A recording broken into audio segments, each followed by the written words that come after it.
ஒரு நபர் ஆர்எஸ்எஸ்னுடைய மேடையிலே ஏறி நான் திராவிட கோட்டையை பிராமண கடப்பாறையை வைத்து இடிப்பேன் என்று பேசுகின்ற அந்த துணிச்சல், அந்த திமிரை கழுத்தோடு சேர்த்து மிதிக்க வேண்டும் என்பதற்காகத்தான் அந்த கூட்டத்தை கூட்டியிருக்கேன். ஜாதியை பத்தி பேசி ஜாதிய பேரை கேளு, நான் என் ஜாதி பேரை சொல்றேன். ஆனா பதிலுக்கு நான் பிராமணன் சொன்னா ஓங்கி அறையணும். 16 வருஷமா ஈழ பிரச்சனைக்காக அமைப்பு நடத்துறேன்னு சொல்லிட்டு இந்த 16 வருஷத்துல ஒரு போராட்டத்தை கூட செய்யாத முதுகெலும்பற்ற ஒரு கோழை தான் சீமான். இந்த 16 வருஷத்துல தமிழீழத்திற்காக ஒரு போராட்டத்தை நடத்தல. இந்த ஆளை நம்பி, இவரெல்லாம் ஒரு வீரன் நம்பி, இவன் பின்னாடி இத்தனை ஆயிரம் பேர் போறானே, அவனைத்தான் நான் கவலைப்படுறேன். டயா பூஸ்டர் சுகரை கண்ட்ரோல் பண்ணும், உங்க ஆரோக்கியத்தை மீட்டு தரும். சர்க்கரையை கட்டுப்படுத்துறதுக்கான எளிமையான வழிமுறை, இயற்கையான வழிமுறை. அனைத்து மருந்து கடைகளிலும் கிடைக்கும். கோட்டையும் என்கின்ற ஒரு எழுச்சிகரமான தலைப்போடு ஒரு சிறப்பு மாநாட்டை தலைமையேற்றிருக்கக்கூடிய தந்தை பெரியார் திராவிட கழகத்தினுடைய மாவட்ட செயலாளர் மரியாதைக்குரிய தோழர் குமரன் அவர்களுக்கும், முன்னிலை வைக்கக்கூடிய தோழர் இளங்கோவன் அவர்களுக்கும், இந்த எழுச்சிகரமான நிகழ்விற்கு ஒரு தலைமைத்துவத்தை கொடுத்து கொண்டிருக்கக்கூடிய மரியாதைக்குரிய தோழர், எங்களுக்கெல்லாம் வழிகாட்டியாக இருக்கக்கூடிய தந்தை பெரியார் திராவிட கழகத்தினுடைய தலைவர் தோழர் கோவை ராமகிருஷ்ணன் அவர்களுக்கும், மற்றும் இங்கே மேடையில் இருக்கக்கூடிய அனைத்து ஆளுமைகளுக்கும் நான் சார்ந்திருக்கக்கூடிய மே 14 இயக்கத்தின் சார்பாக வணக்கங்களை தெரிவித்துக் கொண்டு, தோழர்களே, இந்த மாநாட்டினுடைய தேவை, ஏன் இந்த மாநாட்டை நடத்த வேண்டிய தேவை வந்தது என்றால், ஆரியர்களினுடைய டெல்லியினுடைய ஆதிக்கம் அனைத்து மட்டங்களிலும் தமிழ்நாட்டை சீரழிக்க வகையில பல்வேறு திட்டங்களை, கலவரங்களை கொண்டு வந்திருக்கக்கூடிய காலகட்டத்தில் தமிழ்நாட்டிற்கென்று நாங்கள் சிறப்பாக கவனம் செலுத்தி கலவரம் செய்வோம் என்று திருப்பரங்குன்றத்தை வைத்து இந்துத்துவ அமைப்புகள், நீதிமன்றம், இவர்கள் இணைந்து நடத்துகின்ற ஒரு மிகப்பெரும் தாக்குதலை நாம் எதிர்கொண்டு நின்று கொண்டிருக்கிறோம். திருப்பரங்குன்றத்தில் தேவையில்லாத ஒரு பிரச்சனையை எடுத்து வைத்துக் கொண்டு ஒரு மத பிரச்சனையாக, நம்பிக்கை சார்ந்த பிரச்சனையாக மாற்றி அதன் மூலமாக ஒரு கலவரத்தை உருவாக்க வேண்டும் என்று பாரதிய ஜனதா கட்சியும் சங்கி கும்பல்களும் இந்துத்துவ ஆர்எஸ்எஸ் கும்பலும் முயற்சி செய்து கொண்டிருக்கக்கூடிய காலகட்டத்தில் ஒரு நபர் ஆர்எஸ்எஸ்னுடைய மேடையிலே ஏறி நான் திராவிட கோட்டையை பிராமண கடப்பாறையை வைத்து இடிப்பேன் என்று பேசுகின்ற அந்த துணிச்சல், அந்த திமிரை கழுத்தோடு சேர்த்து மிதிக்க வேண்டும் என்பதற்காகத்தான் அந்த கூட்டத்தை கூட்டியிருக்கின்றோம். அவர் பார்ப்பனர் சொல்ல மாட்டாராம், பிராமணர்னு சொல்லுவாராமா. இந்த பிராமணர் என்கின்ற வார்த்தை ஏன் தந்தை பெரியார் எதிர்த்தார்? பொதுவாக சாதி என்று கேட்டால் சாதி பெயரை சொல்லுவார்கள். பிராமணன் என்பது ஜாதி பெயரா? பிராமணன் என்பது ஜாதி பெயர் அல்ல, அது வர்ண பெயர். ஐயர்னு சொன்னா, ஐயங்கார்னு சொன்னா அது ஜாதி பெயர். நாம கவுண்டரு, வன்னியரு, பறையரு, பல்லரு என்று சொல்லுகின்ற இவையெல்லாம் சாதி பெயர்கள். அவன் ஜாதியை பத்தி பேசினா, நம்ம ஜாதியை கேட்டா, நம்ம ஜாதியை சொன்னோம்னா அவன் பதிலுக்கு அவன் ஜாதியை சொல்ல மாட்டான், அவன் வர்ணத்தை தான் சொல்லுகின்றான். நான் பிராமணன் என்று பேசுகிறான். பிராமின்ஸ் ஒன்லி என்றுதான் அவன் வீட்டுக்கு வாடகை கொடுறதுக்கான அந்த வாடகை போர்டில் எழுதி தொங்க விடுறான். I am a proud Brahmin என்று பேசுகின்றான். அப்ப அந்த பிராமணன் என்கின்றது ஜாதியிலே எது மேல் எது கீழ் என்று நிர்ணயிக்கக்கூடிய வர்ணமே ஒழிய, வர்ண பேதமே ஒழிய, அது ஜாதி அல்ல. நீங்க ஜாதியை பற்றி பேசும் பொழுது நாம் நம்மளோட ஜாதியை சொல்லக்கூடிய சூழ்நிலை, ஜாதியை சொல்றோம்னா, பேரை, ஜாதி பேரை சொல்றோம்னா, அவன் ஜாதி பேரை சொல்லாம வர்ண பேரை சொல்றானா? ஏன் சொல்றான்? ஜாதி பேரை சொன்னா ஜாதி பேரை சொல்லு, ஐயர்னு சொல்லு, இல்ல ஐயங்கார்னு சொல்லு, அது நம்பிக்கை சார்ந்தது. சைவ மதத்தை கும்பிடுறியா, சைவ மத நம்பிக்கை கொண்டு வந்திருக்க ஐயர்னு இருக்கிற, வைணவத்தை நம்புறியா ஐயங்கார்னு இருக்கிற. அதை சொல்லாமல் அவன் வர்ணத்தை சொல்றான், பிராமணன் என்று சொல்றான். அதுல பிராமணன்னா ஐயரா ஐயங்காரான்னு தெரியாது. அவன் பிரம்மாவின் தலையிலிருந்து பிறந்தவன் என்று நேரா நம்ம பார்த்து சொன்னான்னா நம்ம பதிலுக்கு நம்ம ஜாதி பேரை சொல்ல முடியாது. நாம் என்ன சொல்ல முடியும்? நம்ம வர்ணத்தை சொல்ல வேண்டும். அப்ப அவன் வர்ணத்தை சொல்லும் பொழுது நம்முடைய வர்ணத்தை சொல்லணும்னா நாம் பிரம்மாவில் எங்கிருந்து பிறந்தோம் என்று வரையறை வைத்திருக்கிறான். அந்த வரையறையிலே நாம் பிரம்மாவின் காலில் இருந்து பிறந்தோம் என்று சொல்லுகிறோம். அவன் சொல்லுகின்றான், அந்த அடிப்படையில நாம் நம்மை சூத்திரன் என்று சொல்ல வேண்டும் என்று விரும்புகிறான். அப்ப அடுத்து ஜாதியை பத்தி பேசி நீ ஜாதிய பேரை கேளு, நான் என் ஜாதி பேரை சொல்றேன். ஆனா பதிலுக்கு நான் பிராமணன் சொன்னா ஓங்கி அறையணும். ஏன்னா பிராமணன் என்று சொல்லுவது வர்ணம், அது சாதி அல்ல. சாதி பேரை சொன்னா ஜாதி பேரை சொல்லு. ஆனா தன்னை பிராமணன் பிராமணன் பிராமணன் என்று பேசுவது திமிரின் அடையாளம், ஒரு திமிரின் அடையாளம். நான் பிரம்மாவின் தலையிலிருந்து வந்தவன் என்று சொல்லுகின்ற அந்த திமிரின் அடையாளம் தான் பிராமணன் என்ற சொல். அதை ஏற்க முடியாது. நம்ம ஐயங்கார் பேக்கரை எதிர்த்து இருக்கிறோமா? ஐயர்னு சொல்றதை எதிர்த்து இருக்கிறோமா? அவளை ஜாதி பேர்ல எத்தனையோ மெஸ் வச்சிருக்கிறான், ஹோட்டல் வச்சிருக்கான், அதையெல்லாம் எதிர்த்ததில்லை. ஆனால் வர்ண பெயரை நாம் ஏற்பதில்லை. அதனால்தான் பிராமணால் கஃபே பேரளிக்கின்ற போராட்டத்தை எழுச்சியோடு தந்தை பெரியார் நடத்தினார். அதனாலதான் நடத்தினார். ஏன்னா அந்த சூத்திர கூமுட்டைகளுக்கு தெரியல. பிராமண கடப்பாரை தூக்கிட்டு வரேன்னு சொல்றான். அப்படின்னா அந்த மேடையில சீமான் சொன்னது என்னவென்றால், நீங்கள் பிராமணர்கள், நீங்கள் கொடுக்கிற கடப்பாரையை நான் எடுக்கின்றேன், காரணம் நான் உங்களுக்கு வேலை செய்யக்கூடிய சூத்திரன் என்று சீமான் அந்த மேடையில் ஏற்றுக்கொண்டு வந்திருக்கிறான். அது ஆரிய அடிமை. வெளிப்படையா மேடையில சாஷ்டாங்கமா காலில் விழுந்து வந்திருக்கிறான், வெக்கம் கெட்டவன். அவனுக்கு அதை பத்தி கவலை கிடையாது. நீ தான் என்ன சொல்ற, குடி, தமிழர்கள்லாம் குடிகளாக இருக்கிறார்கள், நீ அங்க போய் பேச குடின்னு. நீ பிராமண குடிலாம் பேச முடியாது. பிராமண குடி அல்ல, பிராமணன் என்பது வர்ணம். குடி என்பதும் சாதி என்பதும் வேற வேற. குடி என்பதிலே வர்ணம் பேதம் கிடையாது. பழங்குடி என்பதிலே ஏழை பணக்காரன் கிடையாது, ஜாதி வேறுபாடு கிடையாது. அதனாலதான் குடி என்று சொல்லுவார்கள். இவன் என்ன பேசுறானா, ஜாதி எல்லாம் குடின்னு பேசிட்டு இருக்கிறான். குடியிலே வர்க்க பேதம் கிடையாது, வர்ண பேதம் கிடையாது. ஜாதியிலே வர்க்க பேதமும் இருக்கிறது, வர்ண பேதமும் இருக்கிறது, ரெண்டுமே இருக்கிறது. ஆக குடி வேறு, ஜாதி வேறு, வர்ணம் வேறு. இவன் வர்ணத்தை வச்சுக்கிட்டு நம்மை என்ன சொல்றான், திராவிட கோட்டையை இடிப்பேன் என்று சொல்லுகிறான். திராவிடம் என்கிற வார்த்தைக்கு பல அர்த்தங்கள் இருக்கின்றன. அதில் மிக முதன்மையான அர்த்தம் வர்ணத்தை ஒழிக்கின்ற அரசியல் சொல் தான் திராவிடம். நான் வர்ண பேதத்தை ஏற்க மாட்டேன் என்று சொல்லுகிறவன் நான் திராவிட அரசியலை ஏற்றுக்கொண்டவன். நான் திராவிடத்தை ஏற்கவில்லை, திராவிட கோட்பாட்டை ஏற்கவில்லை என்று சொன்னால் அவன் வர்ண பேதத்தை ஏற்கிறான் என்று அர்த்தம். அதைத்தான் சீமான் அங்க பேசியிருக்கிறான். நான் வர்ண பேதத்தை ஏத்திருக்கிறேன்னு சொல்லிதான் இவர்கள் பிராமணர்கள் அவர் கொடுக்கின்ற கடப்பாரை எடுத்துக்கொண்டு நான் திராவிடத்தை இடிக்கிறேன் என்று கிளம்பி இருக்கிறான் என்றால் அவன் வர்ண பேதத்தை ஏற்றுக்கொண்டிருக்கான் என்று அர்த்தம். அதனால் தான் சொல்லுகின்றோம், இந்த கும்பலை ஒழித்து கட்ட வேண்டிய தேவை இருக்கிறது. ஏன்னா பிராமண திமுரோட நான் பிரம்மாவின் தலையிலிருந்து பிறந்தவன் என்று வந்தால் அதை எதிர்த்து நிற்கலாம். ஆனால் நம்மோடு இருக்கக்கூடிய அவனால் இழிவுபடுத்தப்பட்ட சமூகத்திலிருந்து வரக்கூடியவன், நான் அவனுக்கு அடிமை வேலை பார்த்து உன்னை ஒழிப்பேன் என்று நம்மை நோக்கி ஆயுதத்தை நீட்டினால் அதை வெட்டி புதைக்க வேண்டும். அன்பானவர்களே, இன்றைக்கு மிக நெருக்கடியான காலகட்டம். ஒன்று, நம்மளிலே ஒருவனை பிரித்து நமக்கு எதிராக நிறுத்துகின்ற வேலை செய்திருக்கிறார்கள். இன்னொரு புறத்தில் அவன் படை அதிகாரம் இத்தனையும் வைத்துக் கொண்டு, பணபலத்தை வைத்துக் கொண்டு அத்தனையும் நெருக்குகின்றான். தந்தை பெரியார் பேசுறப்போ சொல்றார், 1935 வரைக்கும் நான் தனிநாடு என்பதை பற்றியான ஒரு பிரஞை இல்லாமல், அதை பற்றிய யோசனை இல்லாமல் இருந்தேன். என்னைக்கு டெல்லியிலிருந்து நம்மை ஆதிக்கம் செலுத்துகிறான் என்பதை நான் புரிந்து கொண்டேனோ அப்பொழுது நமக்கான நாடு வேண்டும் என்கின்ற கோரிக்கையை நான் உணர்ந்து கொண்டேன் என்று 1937 பேசுகிறார். இன்றைக்கு திடீர்னு அவர் பேசல. இன்றைக்கு போலி தமிழ் தேசியவாதிகள் சொல்லுகிறார்கள். நான் கேள்வி கேட்டோம், இந்த போலி தமிழ் தேசியவாதிகள் என்கின்ற நபர்களிடத்தில் எந்த கொள்கை தெளிவும் கிடையாது. தனிநாடு கோரிக்கை கேட்கிறியா என்றால் அதற்கு பேச மாட்டான். அதற்கு அச்சம் இருக்கும், பயம் இருக்கும். போலீஸை கண்டால் வழக்கு வரும் என்கின்ற கவலை உண்டு.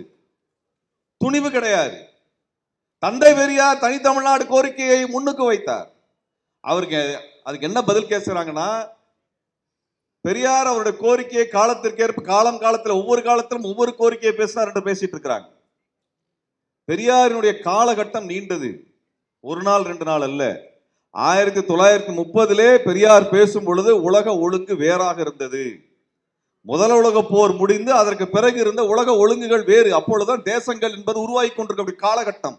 3ஆம் உலக நாடுகளில் தனி நாடு கோரிக்கை என்பதெல்லாம் அப்பொழுது வரவில்லை, தேசிய இன கோரிக்கை எல்லாம் வரல. ஆனா அந்த காலகட்டத்திலேயே தேசிய இன கோரிக்கை என்கின்ற அடிப்படையில் திராவிட நாடு கோரிக்கையை தந்தை பெரியார் முன்வைத்தார். ஏன் தமிழ் நாடு என்று கேட்கவில்லை என்றெல்லாம் கேட்கிறாங்க.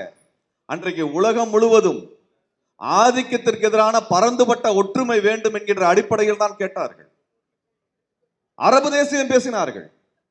இன்றைக்கு நாம் பார்க்கிறோம், ஈரான், ஈராக், சிரியா, லெபனான், பாலஸ்தீனம் என்று சொல்லுகின்ற நாடுகளை எல்லாம் இணைத்து அரபு தேசியம் பேசினார்கள். அவரிடத்துல ஏன் எங்களுக்கு தனியா சிரியாவுக்கு நாடு கேட்கலையா, ஈராக்குக்கு நாடு கேட்கவில்லை என்று கேட்கவில்லை.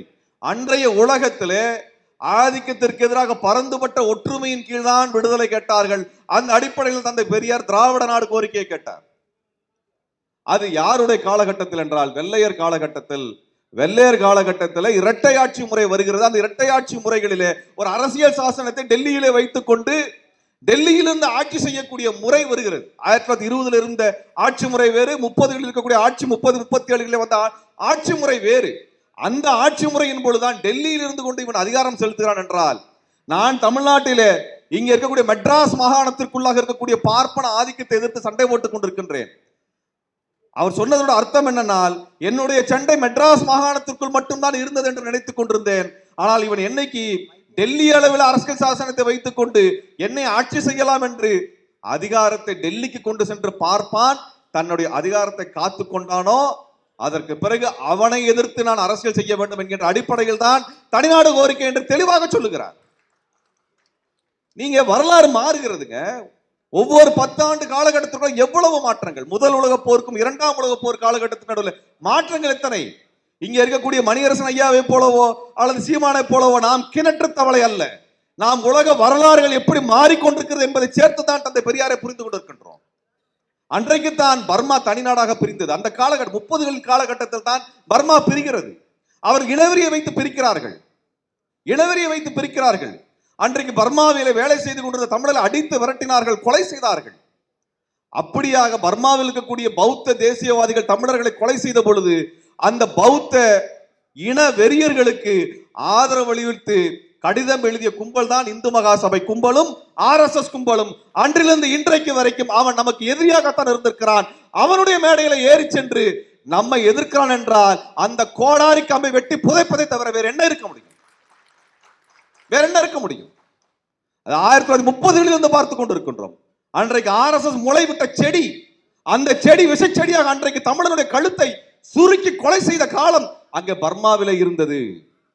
பர்மாவிலே தமிழன் கொலை செய்யப்பட்ட பொழுது, ரங்கூன் நகரத்திலே ரங்கூனுடைய துறைமுகத்தில் கொலை செய்யப்பட்ட பொழுது, பர்மாவினுடைய வயல்வெளியில் கொலை செய்யப்பட்ட பொழுது தமிழனுக்கு ஆதரவாக இந்து மகாசபை அறிக்கை கொடுக்கவில்லை, RSS அறிக்கை கொடுக்கவில்லை. மாறாக பௌத்த பேரினவாதிகளோடு கைகோர்த்து கொண்டு அறிக்கை விட்ட இந்து மகாசபையை இன்றைக்கு இவன் ஆதரித்து நிற்கிறான் என்றால் இவனை நாம் புதைப்பதை தவிர வேற என்ன இருக்க முடியும்? வேற என்ன இருக்க முடியும்? இது வரலாற்று சண்டை. இந்த வரலாற்று சண்டையில எவன் எங்கே நிற்கிறான் என்பதை பொறுத்து தான் நமக்கான சண்டையும் நமக்கான வழிமுறையும் முடிவு செய்தாக வேண்டும். ஆக 30ல அவன் பர்மாக்காரன் தனியா நாடு பிரிக்கக்கூடிய சமயத்தில் தான் தந்தை பெரியார் கேட்கின்றார், இந்தியாவில் அன்னைக்கு வேற யாரு தேசிய இன விடுதலை குறித்து பேசினார்கள்? யார் இன விடுதலை குறித்து பேசினாங்க? வேற யாராவது பேசினாங்களா? இன்றைக்கு வரைக்கும் யாராவது பேசியிருக்கிறார்களா? இன்றைக்கு சொல்லுங்கள். வடகிழக்கு மாகாணத்தில் விடுதலை குறித்து பேசினால் காஷ்மீரில் போராட்டம் நடத்தினார் என்றால் அவர்கள் இந்திய அரசோடு நிற்கவில்லை, காங்கிரஸோடு முரண்பாடு இல்லை, அவர் ஆங்கில அரசோடு முரண்பாட்டு அவர் சண்டை நடத்தி கொண்டிருந்தவர்கள். அதான் வரலாறு. ஆனால் ஆங்கில ஆட்சிக்கு கீழாக இருந்து கொண்டு எங்களுக்கென்று தனித்த சுயநிர்ணய உரிமை வேண்டும் என்ற குரல் கொடுக்கக்கூடிய துணிவு தந்தை பெரியாருக்கு மட்டும்தான் இருந்தது. அப்ப வெள்ளைக்காரன் ஆட்சி காலத்துல அந்த தனிநாடு கோரிக்கையை பேசுகிறார். அதற்கு பிறகு இந்தியாவினுடைய விடுதலை வருகிறது. வெள்ளைக்காரன் வெளியேறிய பிறகு டெல்லியினுடைய ஏகாதிபத்தியம் வருகிறது. அந்த டெல்லி ஏகாதிபத்தியத்துக்கு எதிராகவும் அவர் பேசுகின்றார். அப்பொழுதுதான் அவர் சொல்லுகிறார், குடியரசு தினத்திற்கு ஓரிரு நாட்கள் என்கின்ற அளவில் முன்பின் அளவில் அவர் பேசுகின்ற அந்த உரைகள் மிக முக்கியமானவை. அதில் அவர் சொல்றார், மொழி சம்பந்தமான போராட்டம் என்பது, மொழி போராட்டம் என்பது ஒரு பண்பாட்டு போராட்டம். அந்த பண்பாட்டு போராட்டம் என்பது தேசிய விடுதலை போராட்டம். ஆகவே இந்தியை ஒழித்து தமிழை காக்க வேண்டிய போராட்டம் நமது போராட்டம் என்று தெளிவாக தந்தை பெரியார் பேசுகிறார். இவர்கள் சொல்லுகிறார்கள், தந்தை பெரியார் மொழி போராட்டத்தை, இந்திய எதிர்ப்பு போராட்டத்தை எந்த அரசியலும் எல்லாம் தனக்காக பயன்படுத்திக் கொண்டார் என்று. நாம் ஒன்றை சொல்ல வேண்டும், ஒவ்வொரு போராட்ட இலக்கிற்கு, போராட்ட இயக்கங்களுக்கும் ஒரு இலக்கு இருக்கிறது. ஒவ்வொரு கொள்கைக்கும் ஒரு கோட்பாட்டுக்கும் ஒரு இலக்கு இருக்கிறது. அந்த இலக்கில் இருந்து கொண்டுதான் மற்ற விஷயங்களை பார்ப்பாங்க. பிற போராட்டங்கள், பிற கோரிக்கைகள் தங்களுடைய கோரிக்கையை வலுப்படுத்துமா, கொள்கையை வலுப்படுத்துமா என்று பார்த்து அந்த கோரிக்கையை வலுப்படுத்துவார்கள். இப்படித்தான் நடக்கும். அப்படியாகத்தான் அவர் சொல்றார், 1935 டெல்லியில அதிகாரம் இருந்த காரணத்தினால் அதுல இருந்துட்டு தமிழ்நாட்டை கட்டுப்படுத்துறாங்கிறத புரிந்துட்டு நான் தனிநாடு கோரிக்கை என்கின்ற இடத்திற்கு வந்தடைந்தேன். அப்பொழுது இந்திய எதிர்ப்பு போராட்டம் அதற்குரிய மிக முக்கியமான போராட்டமாக, அவரது கோரிக்கைக்கான போராட்டமாக பார்த்த காரணத்தினால் தான் இந்திய எதிர்ப்பு போராட்டத்தை நடத்தினார். காலகட்டம் அதுக்கப்புறம் மாறுது. 52 வேற, 52 காலகட்டம் வேற. அப்ப இந்திய அரசியல் சூழலுக்குள்ளாக தந்தை பெரியார் எடுக்கும் நிலைப்பாடு வேற. 60களின் காலகட்டம் வேற. சீன போருக்கு பிறகு இந்தியாவினுடைய சூழல் வேறாக இருக்கிறது. அப்பொழுது எடுக்கின்ற காலகட்டம் கோரிக்கைகள் வேற. ஆனால் எந்த இடத்திலும் டெல்லி ஆதிக்கத்திலிருந்து விடுதலை பெற வேண்டும் என்பதிலே ஒரு அடி கூட தந்தை பெரியார் பின்வாங்கவில்லை. ஒரு இடத்துல கூட பின்வாங்கவில்லை. 38 அறிவித்ததிலிருந்து, 37, 38 அறிவித்ததிலிருந்து அவர் இறக்கின்ற கடைசி காலம் வரை தமிழன் தலை நிமிர்ந்து நிற்க வேண்டும் என்றால் டெல்லி ஆதிக்கத்தில் இருக்கக்கூடாது என்று தெளிவாக வரையறுத்து சொல்லிவிட்டு சென்றார். இன்னைக்கு என்ன பிரச்சனை நம்மளுக்கு? அன்றைக்கு தந்தை பெரியார் சொன்னதுதான் இறுதி தீர்வாக இருக்கக்கூடிய வகையிலே சூழல் நடந்து கொண்டிருக்கிறது. திருப்பரங்குன்றத்துல டெல்லியில இருக்கக்கூடிய வந்து பிரச்சனை பண்றான். நாம என்ன கேட்கிறோம்? எச் ராஜாவுக்கும் முருகனுக்கு என்ன சம்பந்தம்? மோடிக்கும் முருகனுக்கும் என்ன சம்பந்தம்? அமித்ஷாவுக்கும் முருகனுக்கும் என்ன சம்பந்தம்? இவனுங்க இன்னைக்கு வந்து பிரச்சனை பண்ணிட்டு இருக்கானுங்க. என்னைக்காவது இவனுக்கு முருகனுக்கு காவடி தூக்கி இருக்கானுங்களா? அளவு குத்தி இருக்கானுங்களா? மொட்டை அடிச்சிருக்கானுங்களா? இவன் தமிழ்நாட்டுக்குள்ள என்ன அடிப்படையில் பிரச்சனை பண்றான்? மிக நுணுக்கமா புரிஞ்சுக்க வேண்டிய விஷயங்கள்லாம் இருக்குது. முருகனுக்கு தீபம் ஏத்தணும். எங்க ஏத்துனாங்க? பிள்ளையார் கோயில்ல ஏத்துனாங்க. என்ன தப்பு? பிள்ளையார் கோயில்ல தானே ஏத்துறாங்க. நீ எங்க ஏத்த சொல்ற? தர்கா கிட்ட ஏத்த சொல்ற. தர்காங்கிறது என்ன? ஒரு இஸ்லாமியர்களுடைய சமாதி. ராமருக்கு எங்கேயா சமாதி கிட்ட தீபம் ஏத்துறதுக்கு ஒத்துக்குவியா நீ வடநாட்டுல? நுண்ணரசியல் என்ன? முருகனுக்கு எதுக்கடா பிள்ளையார் கோயில் ஏத்துற? பிள்ளையார் கோயில் ஏத்தக்கூடிய தீபம் ஏத்தக்கூடிய தகுதி முருகனுக்கு கிடையாதுன்னு நீதிபதியில இருந்து எல்லாம் பேசுறான். கோயில தானே ஏத்துனாங்க. வேற எங்க ஏத்துனாங்களா? சுடுகாட்டுல ஏத்துனாங்களா? இடுகாட்டுல ஏத்துனாங்களா? ஆனா இஸ்லாமியர்களினுடைய அதுல இருக்கக்கூடிய ஒரு தர்காவில, ஒரு சமாதியின் வாசலில நீ தீபம் ஏத்துன்னு சொல்றான். அவனோட உள்நோக்கம் ஒண்ணுதான். முருகனுக்கு பிள்ளையார் கோவில தீபம் ஏற்றுவதற்கான தகுதி முருகனுக்கு கிடையாது. அதான் வேற என்ன புரிஞ்சுக்கிறது நாங்க? நீ பிள்ளையார் இந்து சாமின்னு சொல்ற, முருகன் இந்து சாமின்னு சொல்ற. இந்து கோயில்ல தான் ஏத்துனா, 100 வருஷம் அங்கதான் ஏத்தி இருக்கிறான். அதுல என்னடா அவனுக்கு பிரச்சனை? அதுல எனக்கு என்ன பிரச்சனை? அவனுக்கு அதில் நுணுக்கமாக அதை வந்து நம்ம இழிவுபடுத்துவதற்கு என்ன வாய்ப்பெல்லாம் இருக்கோ அந்த வாய்ப்பை பயன்படுத்துகிறார்கள். அதை வைத்து பிரச்சனை பண்ணுகிறார்கள். நமக்கென்று பெரிய வேலைகள் இருக்கின்றன. பெரிய சிக்கல்களை எதிர்கொள்ள வேண்டிய நீண்ட கால போராட்டம் தேவை இருக்குது. இன்றைக்கு தமிழ்நாட்டில் அருள்மொழி அம்மா சொல்லிட்டு போனாங்க, இன்றைக்கு நம் பிள்ளைகளை அரசியல்படுத்த வேண்டிய தேவை நமக்கு இருக்குது. நாம் பிள்ளைகள் இடத்துல பேச வேண்டிய தேவை இருக்குது. என்னன்னா, எங்க அப்பா சொல்லுவாரு, நம்ம அப்பாக்கள் சொல்றப்ப சொல்லுவாங்க, நான் அந்த காலத்துல 5 கிலோமீட்டர் 10 கிலோமீட்டர் நடந்து போய் சைக்கிள்ல போய் படிச்சேன்னு சொல்லுவாங்க. நாங்கள் படிக்கும்போது நாங்க என்ன சொல்றோம் எங்க பிள்ளைங்க கிட்ட, நாங்க அந்த காலத்துல இவ்வளவு கஷ்டப்பட்டு படிச்சோம்னு சொல்லுவோம். உங்களுக்கு இருக்கக்கூடிய கம்ப்யூட்டர் வசதியில எங்களுக்கு இல்லப்பா, நாங்களா தான் படிச்சோம். இந்த தலைமுறையில் இருக்கிறவர்களுக்கு அந்த கஷ்டங்களை பற்றி எந்த கவலையும் இல்லை. அவர்களுடைய நெருக்கடிகள் தான் பெரும் பிரச்சனையாக இருக்கின்றன. ஒவ்வொரு தலைமுறையினுடைய சூழல் மாறிக்கிட்டே இருக்குது. அந்தந்த தலைமுறை எதிர்கொள்ளக்கூடிய நெருக்கடியில் இருந்துதான் உலகத்தை புரிஞ்சுக்குதே ஒழிய, கடந்த காலத்து நெருக்கடியில் இருந்து சமகாலத்தை எந்த குழந்தைகளும் புரிந்து கொள்ளாது. அப்ப இன்றைக்கு சமகாலத்தில் இருக்கக்கூடிய இந்த குழந்தைகளுக்கு இந்த பிரச்சனையை பற்றி இவர்கள் புரிந்து கொள்ளக்கூடிய மொழியிலே நாம் பேச வேண்டியது இருக்கிறது. தமிழ்நாடு முழுவதும் நம்ம அமைப்பை உருவாக்க வேண்டியிருக்கு, வளர்த்தெடுக்க வேண்டிய தேவை இருக்குது. RSS பத்திரிகையில் தெளிவா போடுறான் எத்தனை இடத்துல அவர்கள் அமைப்பை வைத்திருக்கிறார்கள், எத்தனை கிளை பிரிவுகளை வைத்திருக்கிறார்கள், ஒவ்வொரு கிளை பிரிவிலும் எத்தனை பேர் உறுப்பினர் இருக்கிறார் என்று விஜயபாரத்தில் தெளிவாக போடுகின்றான். எப்படி ஆளை கூப்பிடணும், எப்படி ஒவ்வொரு ஊரில் ஒரு கூட்டத்தை நடத்த வேண்டும் என்று வெளிப்படையாக பத்திரிகையில போடுகின்றான். சில மாதங்களுக்கு முன்பு திருச்சியிலே ஒரு ராணுவ பயிற்சியை இந்து முன்னணி கும்பல் நடத்தியிருக்கிறது. 7 நாள் பயிற்சியை நடத்தியிருக்கிறார்கள். ஒரு மிலிட்டரி ட்ரில் நடத்தியிருக்கிறான். எதுக்கு? சண்டைக்கு போறானா? எதுக்கு சண்டைக்கு போறானா? இல்ல, மிலிட்டரி ட்ரில்ல ரிவர்ஸ் பிராக்டிஸ் இருக்கு. அது ஒரு கலவரத்தை எப்படி நடத்துவது என்பதற்கான பயிற்சியும் அதுல இருக்கிறது. ஒரு கலவரத்தை கட்டுப்படுத்தக்கூடியவனுக்கு கலவரத்தை எப்படி நடத்த வேண்டும் என்று தெரியும். ஒரு ஜனநாயக வகைப்பட்ட ஒரு மனிதனால் ஒரு கலவரத்தை நடத்திவிட முடியாது. ஒரு சாமானிய மனிதனால், சராசரி மனிதனால் ஒரு கல்லை எடுத்து ஒரு கண்ணாடி வீட்டின் மீது எரிந்து விட முடியாது. அதற்கென்று ஒரு பயிற்சி, ஒரு கோட்பாடு தேவை அவனுக்கு இருக்கிறது. அந்த பயிற்சி இந்து முன்னணியும் RSS கொடுத்து கொண்டு இவர்கள் வன்முறையாளர்களாக மாற்றிக் கொண்டிருக்கிறது. இது நம் கண் முன்னே நடந்து கொண்டிருக்கிறது. இந்த இடத்தில் தான் சீமானுடைய இந்த அரசியலை குறித்து நாம் அம்பலப்படுத்த, நாம் சீமானை பற்றி கவலைப்படவில்லை, அவரை நம்பி போயிருக்கக்கூடிய அந்த இளைஞர்களை பார்த்து தான் கவலைப்படுகின்றோம். நமக்கு அவர்கள் மேல கவலை. இவர் பிழைக்கிறதுக்காக வந்தால் 16 வருஷமா ஈழ பிரச்சனைக்காக அமைப்பு நடத்துறேன்னு சொல்லிட்டு இந்த 16 வருஷத்துல ஒரு போராட்டத்தை கூட செய்யாத முதுகெலும்பற்ற ஒரு கோழை தான் சீமான். இந்த 16 வருஷத்துல தமிழீழத்திற்காக ஒரு போராட்டத்தை நடத்தல. இந்த ஆளை நம்பி, இவரெல்லாம் ஒரு வீரன் நம்பி, இவன் பின்னாடி இத்தனை ஆயிரம் பேர் போறானே, அவனைத்தான் நான் கவலைப்படுறேன். 16 வருஷமா ஒரு போராட்டத்தை கூட நடத்தாத ஒரு நபர். இது அமெரிக்காவிலே அமெரிக்க அரசாங்கம் ஒரு தீர்மானம் கொண்டு வருகிறது ஜெனீவாவிலே. அந்த தீர்மானம் 1.5 பக்கம் தீர்மானம். அந்த தீர்மானம் 1.5 பக்க தீர்மானத்தை கூட படிக்க துப்பு இல்லாம அந்த தீர்மானத்தை ஆதரிக்கிறேன் என்று ஊர்வலம் போன சீமான் இடத்துல நான் கேட்டேன், அந்த தீர்மானம் என்பது விடுதலை புலிகளுக்கு எதிராக இருக்கிறது, அதை ஆதரித்து எப்படியா தீர்மானம் ஊர்வலம் போனேன்னு. 1.5 பக்கம் ஒரு தீர்மானத்தை படிக்க முடியாத ஒருத்தன் முதலமைச்சரா என்னத்தை கழட்டுவான்? நீ என்னத்தை கழட்டிடுவேன்? ஆனால் நமது பிள்ளைகள் இன்னைக்கு என்ன குலத்தொழிலை செய்ய வேண்டும், குலத்தொழிலை செய்ய வேண்டும் என்று துணிச்சலாக பேச. நம்ம என்ன கேட்கிறோம், சீமான் உன்னுடைய குலத்தொழில் என்ன? உனக்கு இருக்கிற 60 வயசுல நீ பணமரம் ஏறிடுவியா? வெளிப்பட கேட்கிறேன். நீதான் குடி பெருமை பேசுற, குலப்பெருமை பேசுற, குல தொழில் பேசுற, குல தெய்வத்தை பத்தி பேசுகின்ற, அதுக்கும் தொழிலுக்கும் தொடர்பு இருக்குன்னு பேசுற, பெருமை பேசுகிற. முதல்ல நீ போய் பணமரம் ஏறு.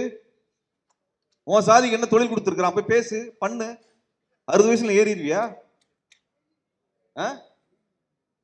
அப்புறம் எதுக்கு இங்க இருக்கக்கூடிய இளைஞர்களை குழப்புற வேலை என்ன? இளைஞர்கள் எதுக்கு குழப்புற? தமிழ்நாட்டில் குலக்கல்வி அரசியலை RSS காரன் பேசுறதுக்கு பயப்படுறான். அவனுக்கு அடிமை வேலை செய்யக்கூடிய சீமான் பேசுறான். இந்த ஆள் பேசுறாரு. இன்றைக்கு உலக பொருளாதாரம் எங்க இருக்கு? நான் கேட்கிறேன், விவசாயத்தை பத்தி பேசிட்டு இருக்கேன். விவசாயத்துக்கு வா, விவசாயத்துக்கு வான்னு. விவசாயத்தினால தமிழ்நாட்டினுடைய உற்பத்தியிலே எத்தனை பங்களிப்பு செய்ய முடியும்? தமிழ்நாட்டுடைய GDPல விவசாயத்தினுடைய பங்களிப்பு என்ன? விவசாயத்தை போட்டிருக்கிறோம். நான் விவசாயத்தை மறுக்கல. விவசாயம் முக்கியமானது, உழவு முக்கியமானது. ஆனால் விவசாயத்தை ஒரு முக்கிய தொழிலாக நீ மாற்றுகிறாய் என்றால், இன்றைக்கு தமிழ்நாட்டில் விவசாயத்தினுடைய பங்களிப்பு GDPல 25% கூட கிடையாது. 1905 உடனே எடுத்து பேசுறான். அறிஞர் அண்ணா அன்னைக்கு பேசினார் விவசாயத்தை குறித்து. எல்லாரும் விவசாயத்துக்கு வாருங்கள் என்று அறிஞர் அண்ணா பேசினார்னு எழுதுறான். அன்றைக்கு புதிய அணைகள் கட்டப்பட்டன, புதிய விவசாய நிலப்பரப்புகள் திறக்கப்பட்டன, அன்றைக்கு தொழிற்சாலைகள் உருவாகி கொண்டிருந்தன ஒழிய வளர்ந்த நிலையில் இல்லை. அன்றைக்கு கல்வி ஆரம்ப கட்ட நிலையில் இருந்தது. தொழிற்கல்வி அனைவருக்கும் கிடைக்கவில்லை. அந்த காலகட்டத்தில் விவசாயம் என்பது 55% தமிழ்நாட்டினுடைய GDPல இருந்துச்சு. அன்னைக்கு 50-55% இருந்து இன்றைக்கு 20%, 25% மாறி இருக்குதுன்னா, இன்றைக்கு தொழில்துறையிலே முன்னேறி இருக்கின்றோம். அப்ப தொழில்துறைக்கு ஏற்ற கல்விதான் இங்க இருக்கிறது.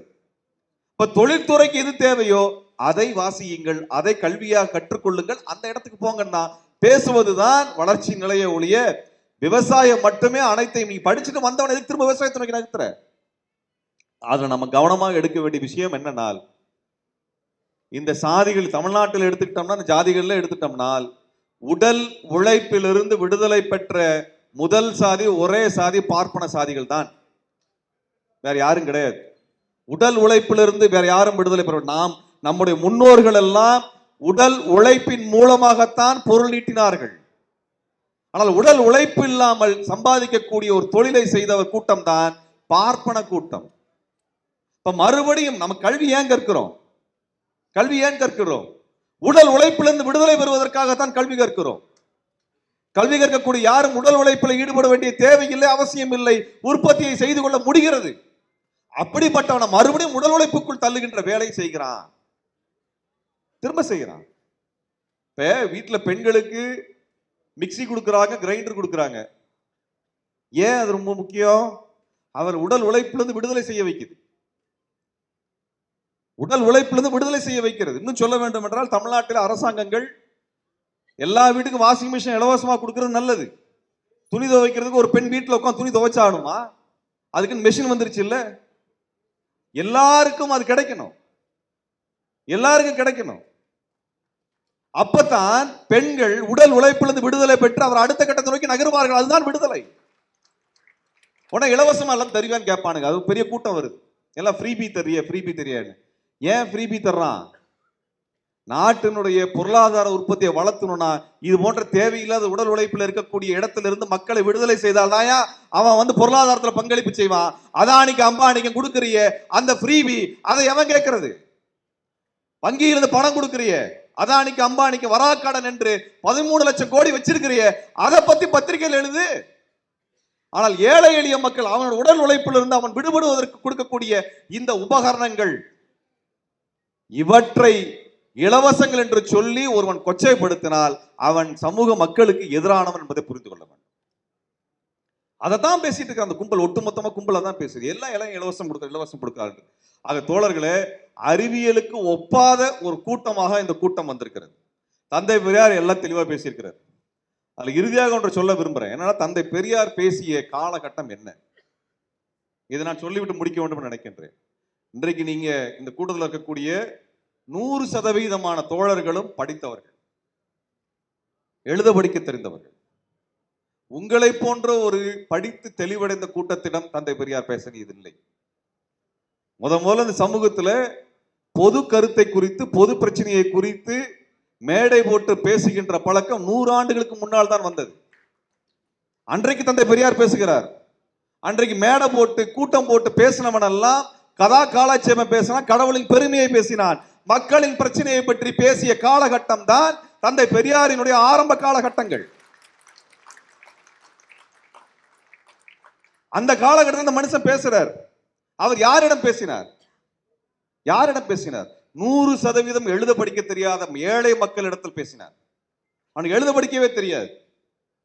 அவனுக்கு எத்தனை வார்த்தை தெரிந்து விடும், எத்தனை வார்த்தை தெரியும்? எழுத படிக்க தெரிஞ்சவன் தான். எழுத படிப்பது என்றால் என்ன அர்த்தம்? எத்தனை வேர்ட்ஸ் உங்களுக்கு தெரியுது, எத்தனை வார்த்தைகள் தெரியுது, உங்க வொக்காபுலரி என்ன, அதுதானே கத்துக் கொடுக்குது நம்ம கல்வியில. எத்தனை வார்த்தைகள் நாம் கத்திருக்கிறோம்?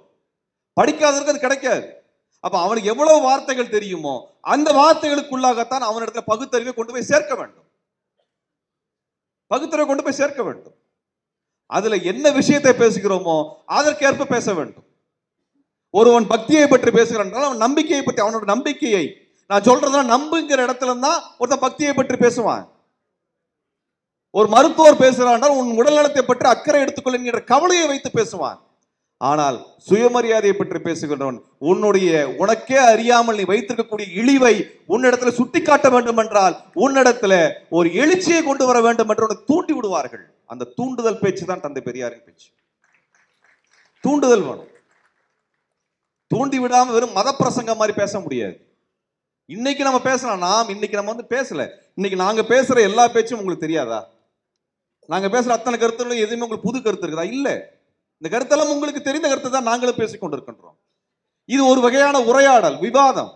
ஆனால் தந்தை பெரியார் பேசியது உரையாடலும் கிடையாது, விவாதமும் கிடையாது, அது ஒரு பிரீச்சிங்கும் கிடையாது, அது ஒரு டீச்சிங்கும் கிடையாது. தூண்டி விடுவது, சிந்தனையை தூண்டி விடுகின்ற பேச்சு. அவர் ஏன் தமிழ் மொழியை குறித்து காட்டுமராண்டி என்று பேசினார்? அதுல அத்தனையும் உனக்கு தெரிஞ்ச எல்லா இடத்துலயும் ஒரு சாஸ்திரம் சம்பிரதாயம் என்று இருந்து கொண்டே இருக்கிற, அதுக்குள்ள மாட்டிட்டு இருக்கிற, அதுல இருந்து வெளியே அந்த வார்த்தை இன்றைக்கு வேறாக. நீ 100 ஆண்டுகள் கழித்து 100 ஆண்டு படிச்சு விட்டு இன்னைக்கு உட்கார்ந்து அந்த வார்த்தையின் அர்த்தம் என்ன என்று பேசிட்டு இருக்க. 100 வருஷத்துக்கு முன்னாடி கூட படிக்காத எங்களுடைய தாத்தாவுடைய தாத்தா ஒருத்தர் இருப்பார் இல்லையா, அவருக்கு என்ன வார்த்தை புரியுமோ அந்த வார்த்தையில் தான் தந்தை பெரியார் பேசினார் ஒழிய உனக்கு என்ன வார்த்தை புரியுமோ அதுல பேசவில்லை. அவர் அதை பற்றி கவலைப்படவில்லை. அவர் திருக்குறளை ஏன் பேசணும் என்ற ஒரு இடத்துல பேசும்பொழுது தெளிவா சொல்றார். திருக்குறளை புரிந்து ஏற்றுக்கொள்ளும் அளவிற்கு நம் மக்கள் பக்குவப்பட வேண்டும். அப்படி பக்குவப்பட வேண்டும் என்றால் மூட நம்பிக்கைகளுக்கு வெளியேற வேண்டும். அப்படி மூட நம்பிக்கையிலிருந்து வெளியேறினால்தான் திருக்குறளின் பயன்பாடே இவனுக்கு புரிந்து கொள்ள வேண்டும் என்கிற காரணத்தினால் தான் மூட நம்பிக்கை பேசிவிட்டு பிறகு திருக்குறளுக்கு வருகிறேன் என்று பேசுகிறார். இவ்வளவு தெளிவாக பேசியிருக்கின்றார். ஆக அவருடைய இலக்கு என்பது சுயமரியாதை. அது மிக தெளிவாக எஸ் வி ராஜதுரை பேசும்பொழுது சொன்னார். இந்தியா சுயராஜ்யத்தை பேசிக் கொண்டிருந்தது, கம்யூனிஸ்ட் கட்சிகள் சமதர்மத்தை பேசிக் கொண்டிருந்தார்கள். ஆனால் தந்தை பெரியார் மட்டும்தான் சுயமரியாதையை பற்றி பேசினார்.